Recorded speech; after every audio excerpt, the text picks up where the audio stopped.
में खुले। जैसे सन 76 में हुआ ऐसे फिर बाद में भी होगा। छुपा रुस्तम बाद में खुलेगा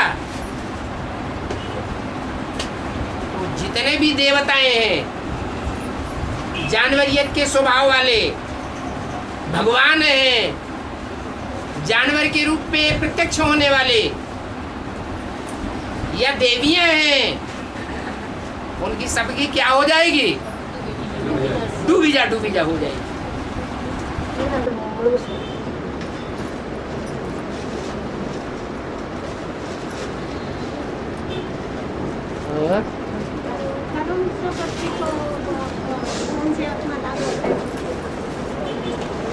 पक्षी बोले ना बाबा बात करना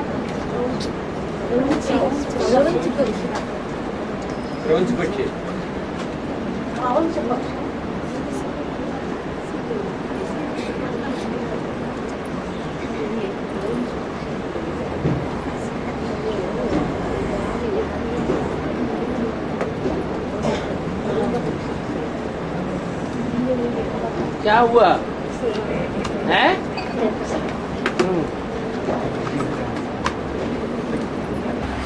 उन पक्षियों का नाम पड़ा क्रौंच पक्षी। करो ऊंच ऊंच काम करने वाली हैं। क्या ऊंच काम करती हैं? जो खारा सागर है उसे सुखाने का प्रयास करती है। क्या उनमें उमंग उत्साह इतना बढ़ जाता है कि संगम युग का जो खास गायन है, असंभव को भी संभव करने का, वो उन ज्ञान चिड़ियों ने संभव करके दिखाया। वो कार्य असंभव को भी संभव कर दिया। क्या? सारा सागर सुखाई दिया। उन्होंने हिम्मत की और बाप ने सहयोग दिया। सहयोगी के रूप में अगस्त ऋषि को दिखाया गया है।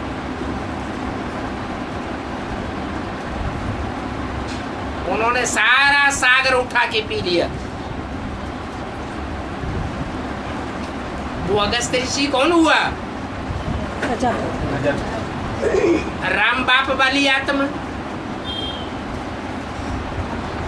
उसने देखा ये क्रौंच पक्षी सागर को सुखाने में लगे हुए हैं। एक एक बूंद सागर में से उठाते हैं, जमीन में पटक देते हैं, बूंद बूंद करके सुखा रहे हैं। कैसे सूखेगा? उनको रहम आ गया, सारा सागर पी लिया। सागर तो सूख गया।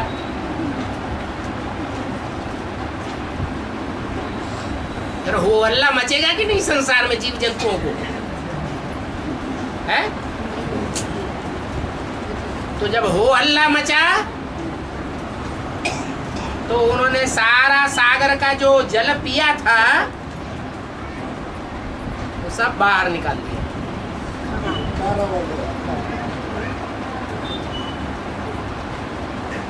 वो भी आदमी, मनुष्य आत्मा जो भी जल पीती है, जल तो शुद्ध ही पीती है। फिर जब बाहर निकलता है तो शुद्ध निकलता है या खारा निकलता है? खारा निकलता है। वो आत्मा भी फरुखाबादी है, जहाँ का फरुखाबादी नमक, नमकीन बहुत प्रसिद्ध है।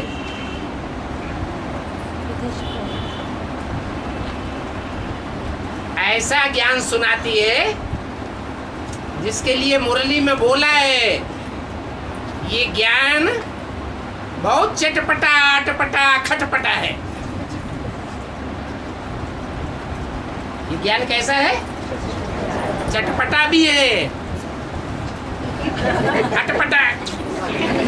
ब्रह्मा कुमारी कहते अरे अटपटा है और खटपटा है, झगड़ा कराने वाला है।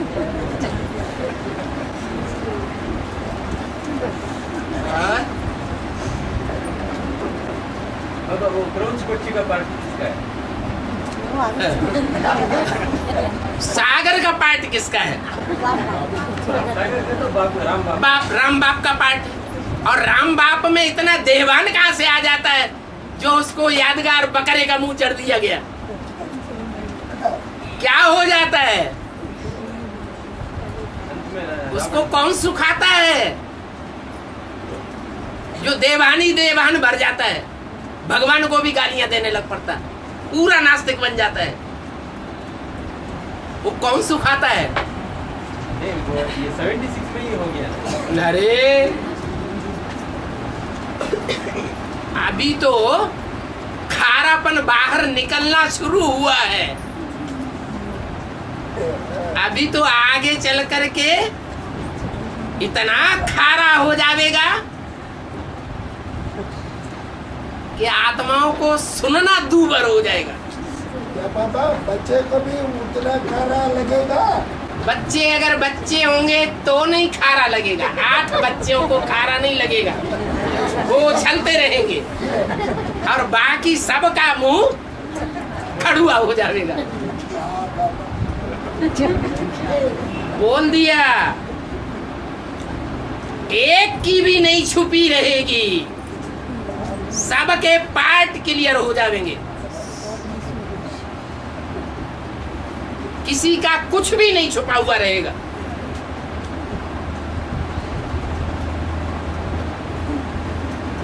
अभी भी कोई अनुभव करते हैं, वाणी चलती है, भले दूर बैठे हो तो भी सभा के अंदर बहुतेरे हैं जो जब उस वाणी पर मनन चिंतन मंथन करते हैं तो उनको साबित हो जाता है ये बात उस आत्मा के लिए लागू हो रही है और किसी के लिए लागू नहीं हो रही है। जो बाप दादा कहते हैं कि बाप दादा पब्लिक के बीच में भी पर्सनल बातें कर देते हैं। क्या होता मेल पर्सनल होता है या पब्लिकली होता है? पर्सनल होता है, लेकिन पब्लिक के बीच में भी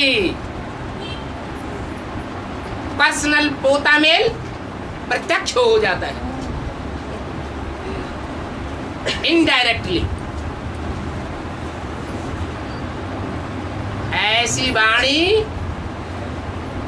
आगे चल करके धड़ल्ले से चलेगी।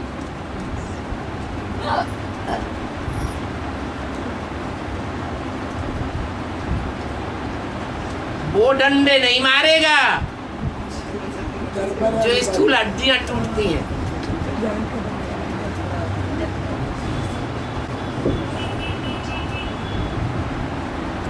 और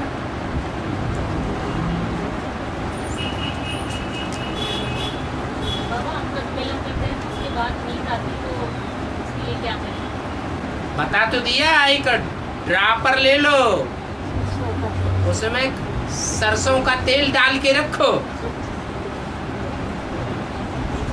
जब नींद आती है तो आधा बूंद उंगली में लेके यूं एक आंख में लगा दिया, आधा पौना घंटे तक नींद नहीं आएगी, उड़ जाएगी। फिर नींद तो फिर भी आएगी, फिर जब दोबारा आना शुरू हो तो फिर आधा बूंद लेके दूसरी आंख में लगा दो, फिर आधा पौना घंटा नींद नहीं आएगी। फिर कोई कहे फिर नींद आने लगती है, तब तक ये आंख ठंडी हो जाएगी, उस आंख में फिर लगा दो। ऐसे करते रहो, अमृत वेला पूरा हो जाएगा। 4 से 8 दिन में अभ्यास जगने का पक्का हो जाएगा।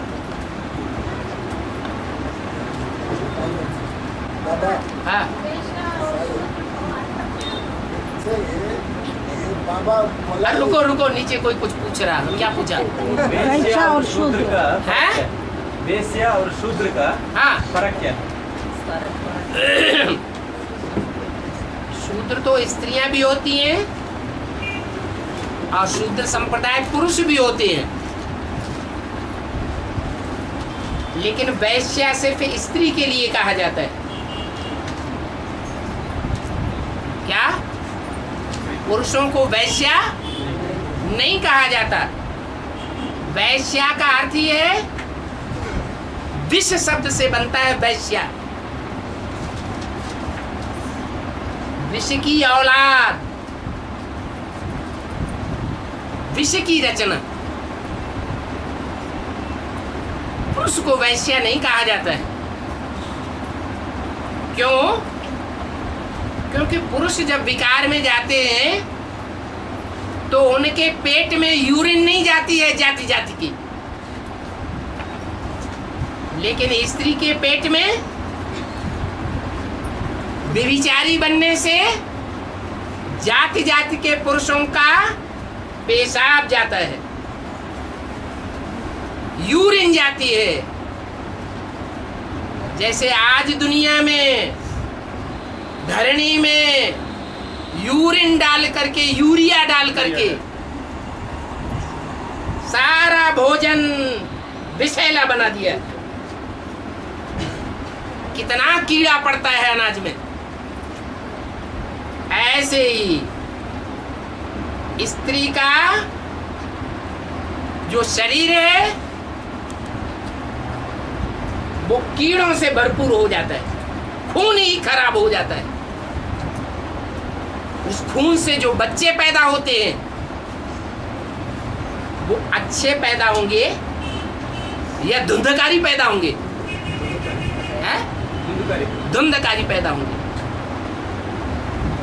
इसलिए गीता में भी लिखा हुआ है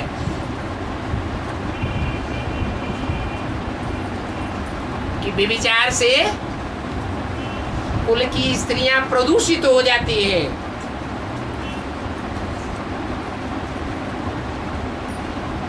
सारा कुल ही विषयस बन जाता है।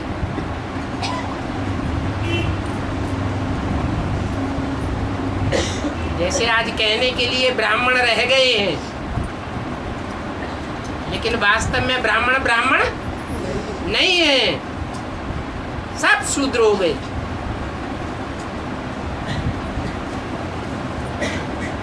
और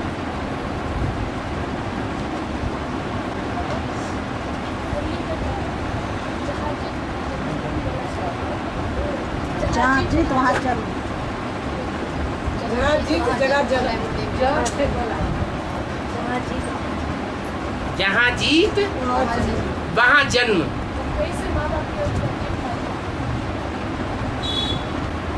हम जन्म जन्मांतर कर्म करते रहे, अलग अलग शरीर धारण करके। शरीर धारण करके हमने अच्छे कर्म किए, मान लो, और हमारे साथ किसी ने घटिया कर्म किए, नीच कर्म किए, तो जो नीच कर्म करने वाली आत्माएं हैं वहां जाकर के हमारी आत्मा उनके घर में, उनके गर्भ से जन्म लेगी। उन आत्माओं को हमारी टट्टी पेशाब साफ करनी पड़ेगी, हमारी पालना करनी पड़ेगी, परवरिश करनी पड़ेगी, पढ़ाना पड़ेगा, लिखाना पड़ेगा, और सारे जिंदगी की कमाई हमको अंत में सौंपनी पड़ेगी। तो जहां जन्म लिया वहां जन्म लेने वाली आत्मा की जीत हुई या हार हुई? क्या हुआ? जीत हो गई।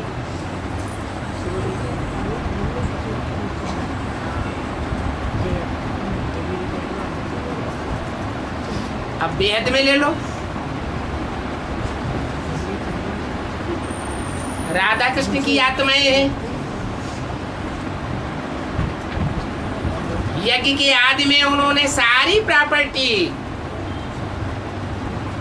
अपने जीवन की सारी कमाई ईश्वरी यज्ञ में झोंक दी, लगा दी। सिर्फ कमाई ही नहीं, धन संपत्ति ही नहीं, जो तन के संबंधी थे, संपर्की थे, वो भी यज्ञ में स्वाहा कर दिए।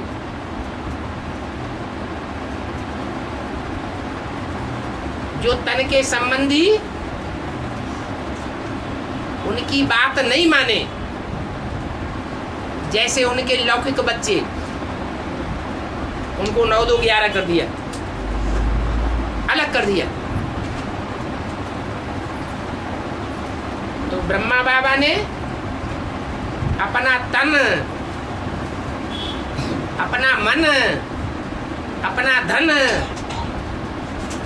अपने संबंधी, संपर्की सब सच्चाई से स्वाहा किया।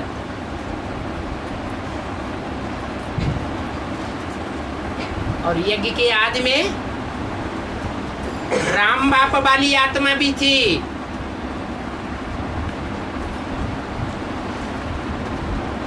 उसने भी अर्पण किया,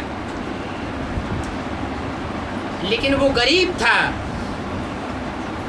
बाबा कहते हैं जिसके पास 10 रुपया है वो 10 रुपया यज्ञ में अर्पण करे, और जिसके पास 10 लाख है वो 10 लाख अर्पण करे। दोनों का बराबर हिस्सा हो जाएगा या कम ज्यादा होगा? बराबर हो जाए। तो यज्ञ के आदि में राम वाली आत्मा ने भी अर्पण किया, तन मन धन समय संपर्क सब अर्पण किया, परंतु ज्ञान का डोज पूरा बुद्धि को नहीं मिला, इसलिए धोखा दे दिया। जब बंटवारा हुआ दुकान की प्रॉपर्टी का, तो ब्रह्मा बाबा को जो मिल गया, जो दे दिया उसने, सो ब्रह्मा बाबा ने चुपचाप ले लिया, झगड़ा नहीं किया। और राम वाली आत्मा हिसाब करके देना चाहिए था ना, हिसाब क्लियर करके देना चाहिए ना, सारा लिखा पढ़ी करके, वो नहीं दिया।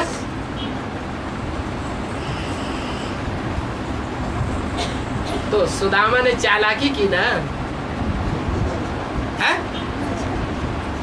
घटियाई का काम किया या बढ़िया काम, खराब काम किया? बढ़िया काम किया, घटिया काम किया। तो राम वाली आत्मा अगले जन्म में आकर के गरीब बननी चाहिए या साहूकार बननी चाहिए? क्या बननी चाहिए? है? पहले जन्म में भी गरीब थी और अगले जन्म में ब्राह्मण होने के बावजूद भी कहाँ जन्म लिया? गरीब से गरीब ब्राह्मण परिवार में जन्म लिया। तो ये हिसाब किताब बन जाता है।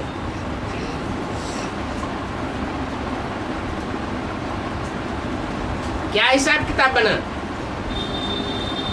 राम सीता वाली आत्माएं जिन्होंने घटिया काम किया, फेल हो गई, उन आत्माओं को अगला जन्म लेकर के सारा जीवन पुरुषार्थ का संघर्ष में बिताना पड़ता है।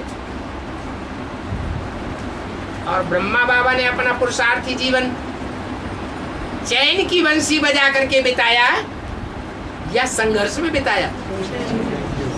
चैन की बंसी बजा करके बिताया। तो जहां जी वहां जन्म, राम सीता वाली आत्माओं को ब्रह्मा सरस्वती वाली आत्माओं का रचयिता माँ बाप बनना पड़ता है सतयुग में।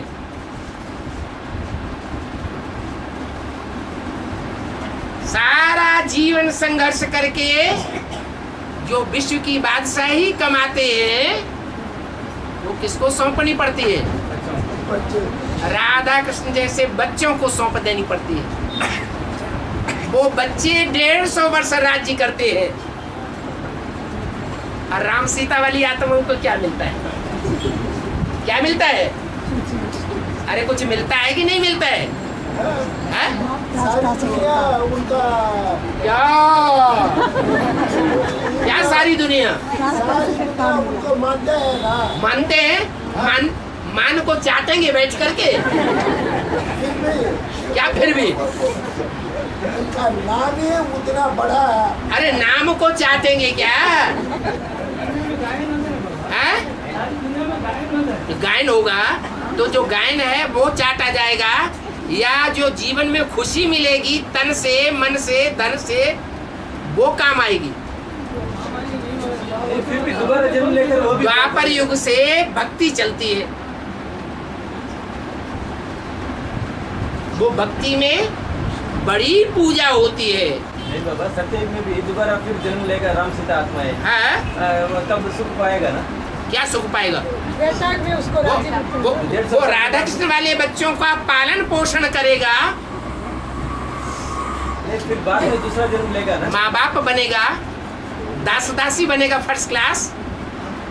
वो तो हो गया। फिर वो तो हो गया, वो नहीं मानेंगे।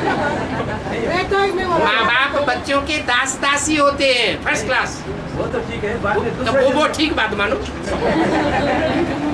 दूसरा जन्मों में फिर सुख भोगेगा। हैं? दूसरा जन्मों में सुख भोगेगा ना दूसरा जन्म में। क्या दूसरे जन्म? फिर दूसरा जन्म तो लेगा ना राम सीता की आत्मा। हाँ, तो वो नीचे गिरती जाएगी। जैसे राधा कृष्ण की आत्माएं नीचे गिरेंगी वैसे वो भी नीचे गिरेंगी। हाँ? हाँ, तुम्हारी आत्मा नाम को चाटना चाहती है या जन्म जन्मांतर सुखी होना चाहती है?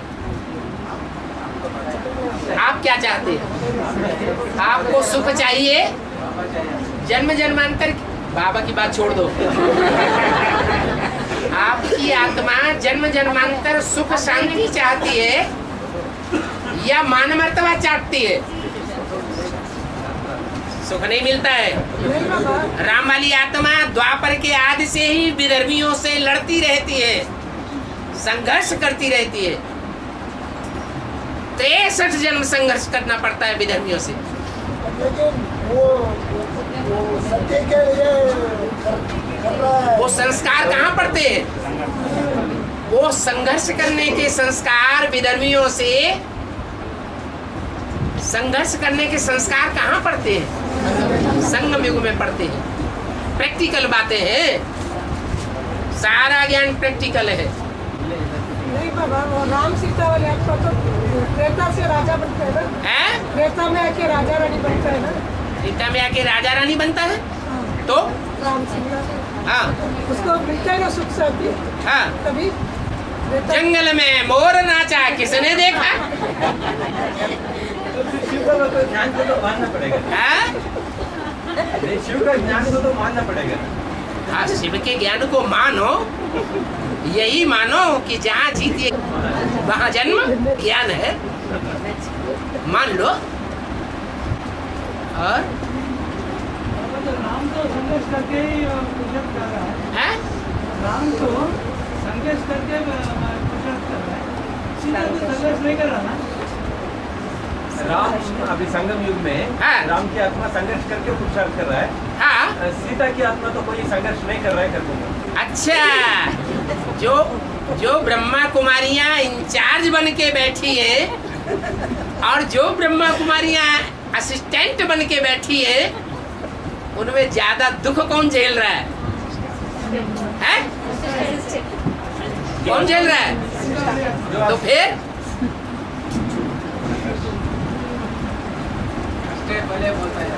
है? शास्त्रों में उनको ही कथा दिखाई गई है।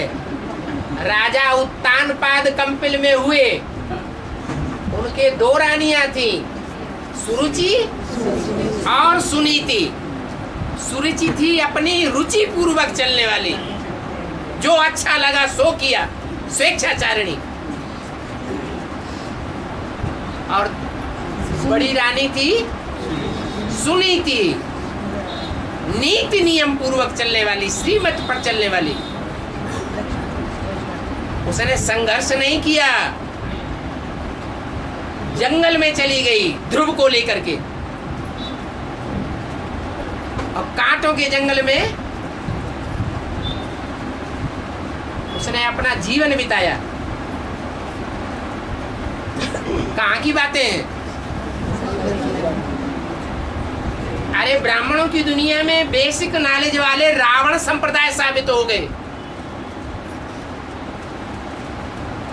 रावण संप्रदाय के बीच में रह करके ऐसा पाठ चलता है जैसे 32 दांतों के बीच में जीभ काम करती है। थोड़ा भी बैलेंस बिगड़ा, कट पकड़ में आ जाएगी।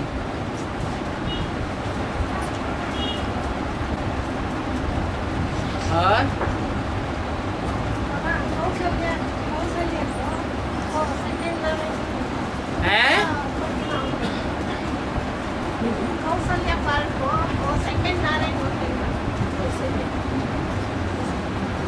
कौशल्या पाठ को सेकंड नारायण होते हैं ना?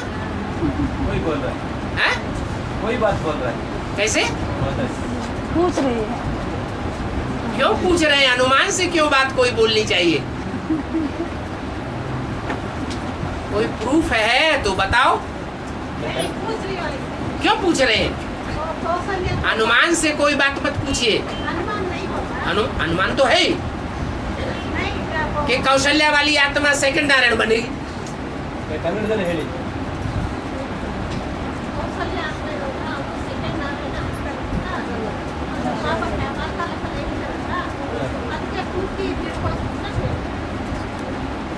कोई कौशल्या आत्मा सेकंड नारायण बनते हैं क्या, ये पूछ रहे?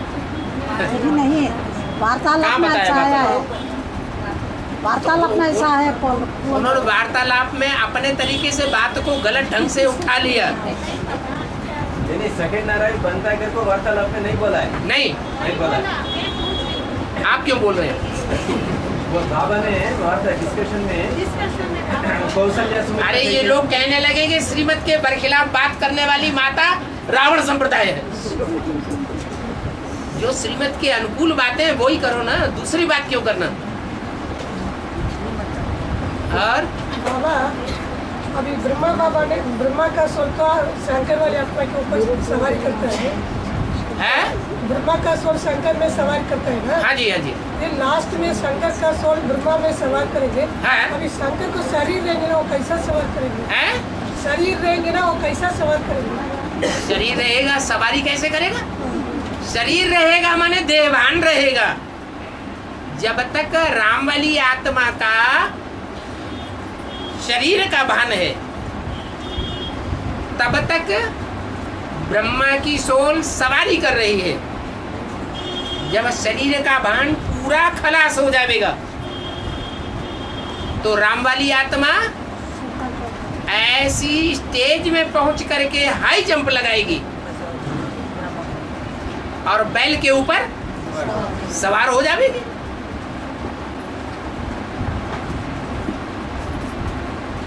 और बाबा मुझको कुछ क्या हाथ में पैर पे कुछ रखिए। ये पर्स उसको क्या है वो भी आपको दिखाता।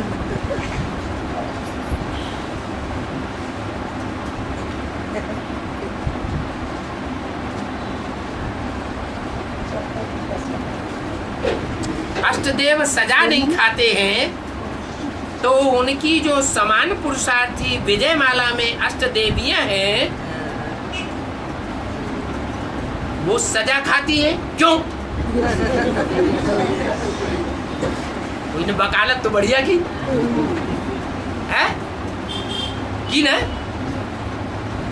लेकिन वकील ने वकालत करते समय ये भूल गया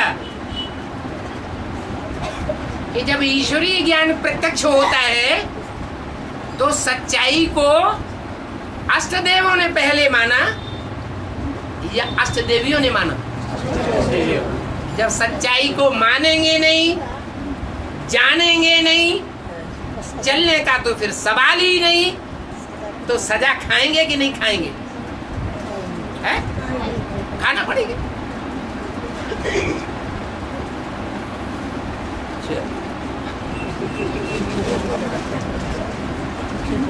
प्रश्न लिखते हैं, नाम नहीं लिखते।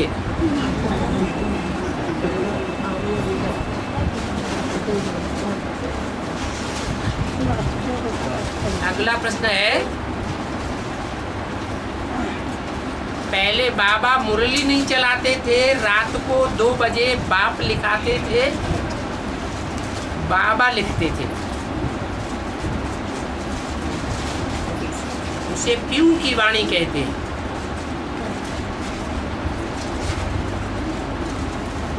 लेकिन ब्रह्मा बाबा को तो हिंदी लिखना नहीं आता था।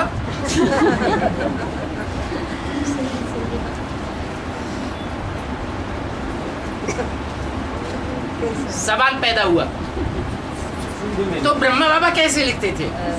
अरे हिंदी में नहीं लिखना आता था, सिंधी में नहीं लिख सकते? जब ब्रह्मा बाबा के लेटर्स मिल रहे हैं,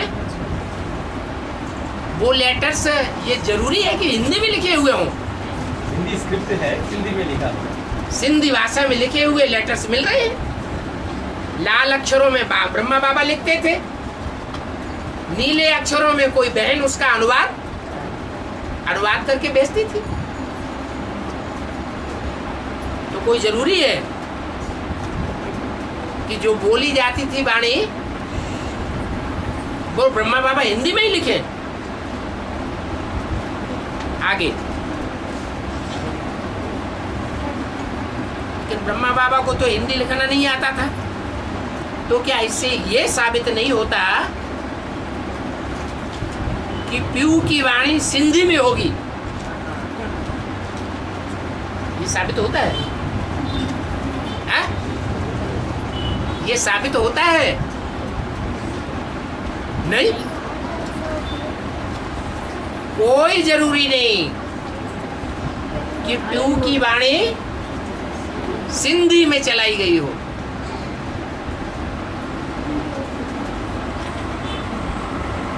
बाप आकर के हिंदी ही बोलते हैं, हिंदी में समझाते हैं, दूसरी भाषा में नहीं बोलते, नहीं समझाते।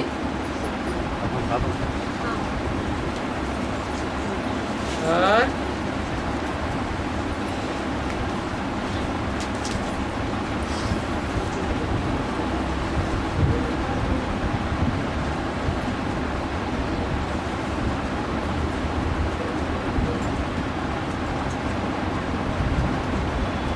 बालाजी ने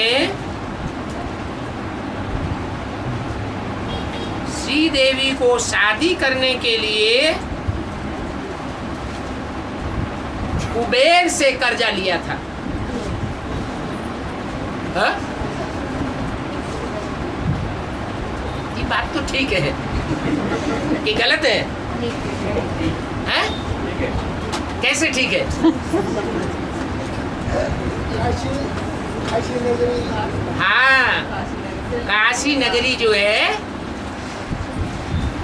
वो धन संपत्ति की स्वामी कुबेर साबित होती है। धन सफलीभूत उसी को कहा जाता है, क्योंकि ये ज्ञान धन की बात है। जो ज्ञान धन सिर्फ सुनने सुनाने का ना हो, लेकिन प्रैक्टिकल जीवन में धारण करने का हो। सब कहें कि इसने अच्छी ज्ञान की धारणा की है।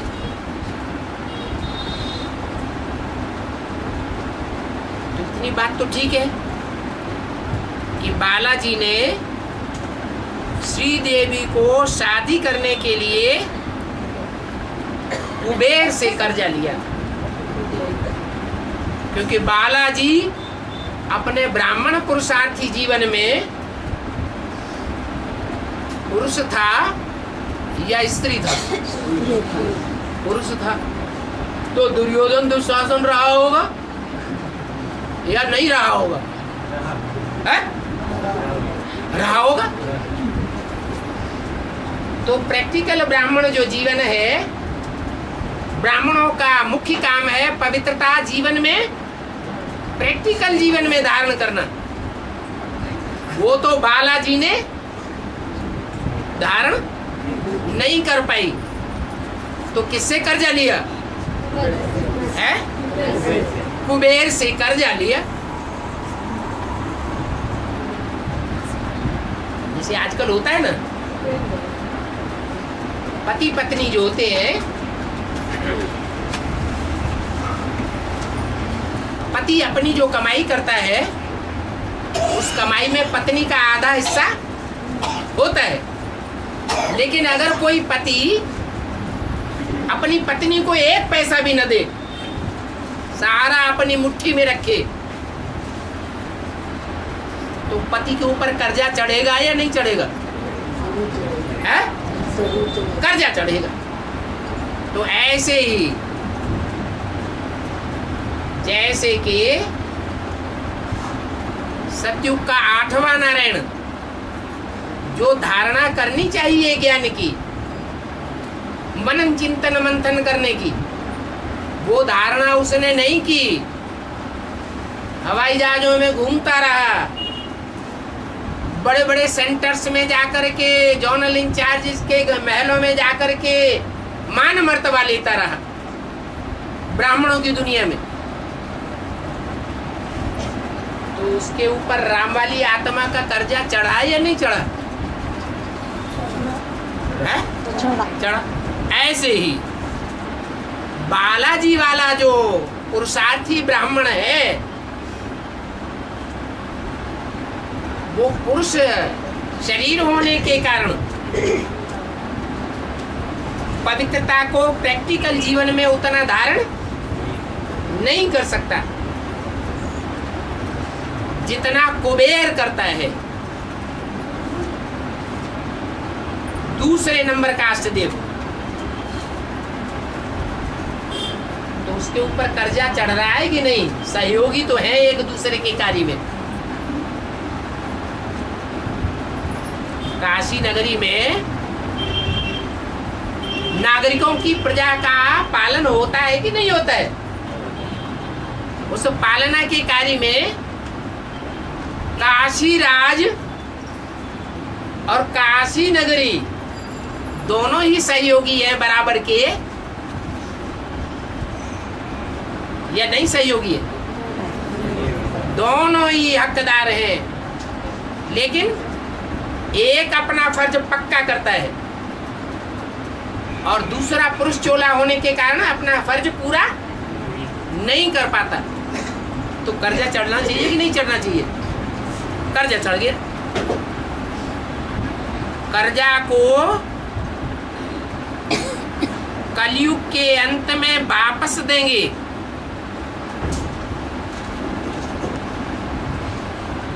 ऐसा कुछ है भक्ति मार्ग में, ऐसा मानते हैं कि कलयुग में जाकर के बालाजी ने कर्जा चुकतू किया,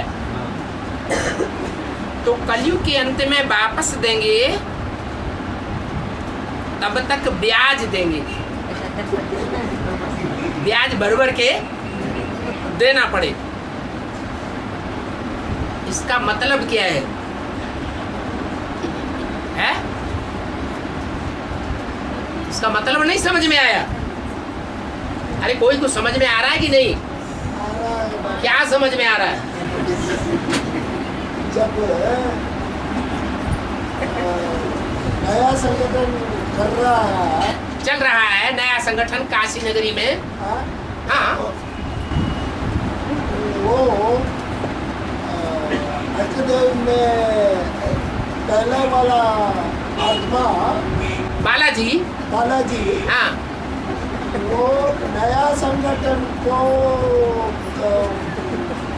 संभालने के लिए वो पैसा देना पड़ता है। हाँ, माना उसको दर दर जाकर के ठिब्बे खाने पड़ रहे हैं। भांति भांति के मिनी मदनों के ब्राह्मणों के संगठन में कथा करनी पड़ रही है। ब्राह्मण का काम क्या होता है? कथा करना। कथा करने के बाद जो दक्षिणा पूंजा मिलती है, टटिया पूंजा, वो गले में लटका के ब्राह्मण ले जाके काशी नगरी को क्या करता है? सौंप देता है। तो ब्याज भरना पड़ रहा है कि नहीं भरना पड़ रहा है? भरना पड़ रहा है। जगदम्बा को तो नहीं भरता था, भरता था। आराम से एक जगह बैठ के पूरा राज्य करता था। तो ये तो ठीक बात है। हल हो गया कि नहीं? किसने किया था? बताएगा नहीं नाम।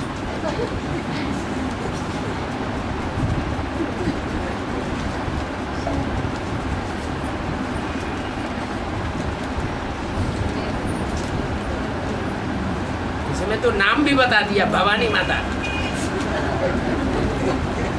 है, चोर चकार नहीं है कि पीछे से तलवार मार के भाग जाए। है, सामने आके वार करती है। त्रेता अंत में, अर्ध विनाश में अकाले मृत्यु क्यों होता है? के पास इसका जवाब है?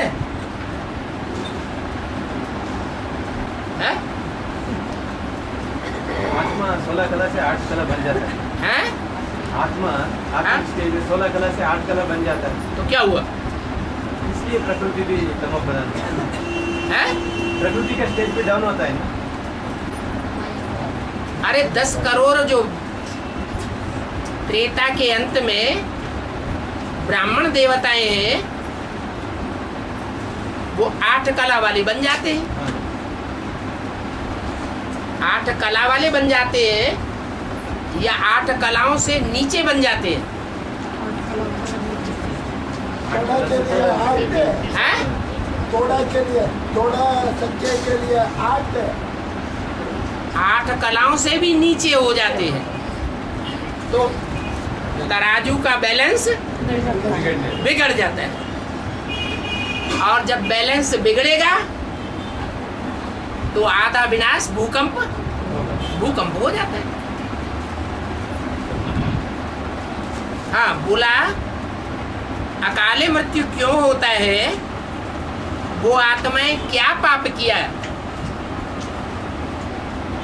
त्रेता के अंत में? पाप का ही पता नहीं चला। अरे वो त्रेता के अंत में वो देवात्माएं पापी बनती हैं कि नहीं? क्या पापी बनती हैं? हाँ, वाम मार्ग में चली जाती है। देवताएं उल्टे रास्ते में चले जाते हैं। जो सीधा रास्ता था श्रेष्ठ इंद्रियों से सुख भोगने का, वो टेढ़ा रास्ता पकड़ लेते हैं। भ्रष्ट इंद्रियों से सुख भोगना शुरू कर देते हैं। देवताएं भ्रष्टाचारी बन जाते हैं।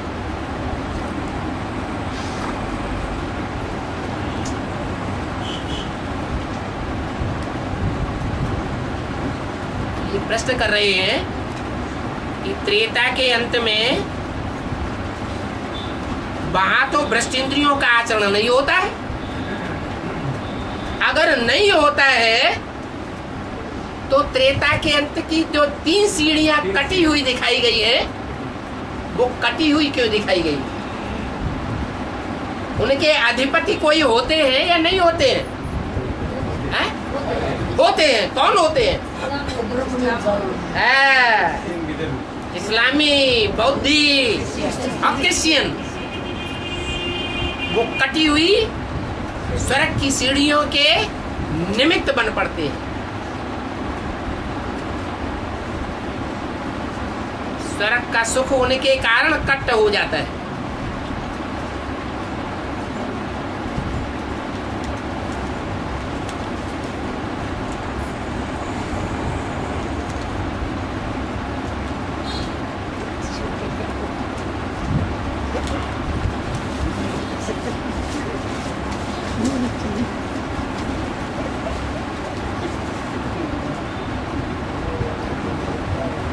ये भी साहूकार दिखाई पड़ रहा है।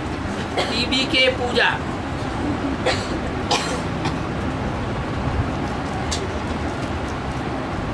प्रजापिता वाली आत्मा हर धर्म की राज्य की स्थापना के निमित्त बनती है। ये बात समझ में आ रही है? हाँ। वो राज्य की स्थापना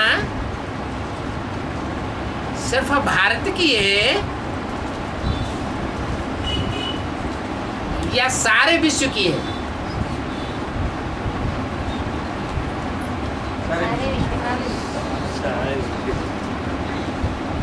जैसे द्वापर शुरू होता है तो द्वापर के आदि में इस्लाम धर्म की आत्मा आती है। इस्लाम धर्म का इब्राहिम आवेगा, इस्लाम धर्म की स्थापना करेगा, विचार फैलावेगा इंद्रियों का। भाई बहन में शादियां होती थी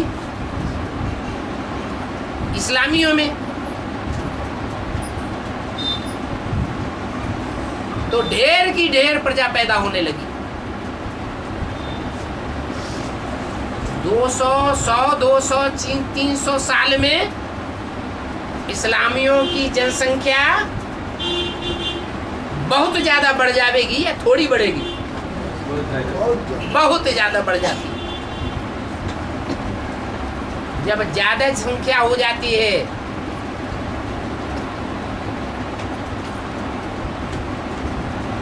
तो वो ज्यादा संख्या वाले भ्रष्टाचारी, विधर्म में कन्वर्ट होने वाली आत्माएं भारतवासियों को दुख देंगे या सुख देंगे? है? दुख देने के निमित्त बन पड़ते हैं।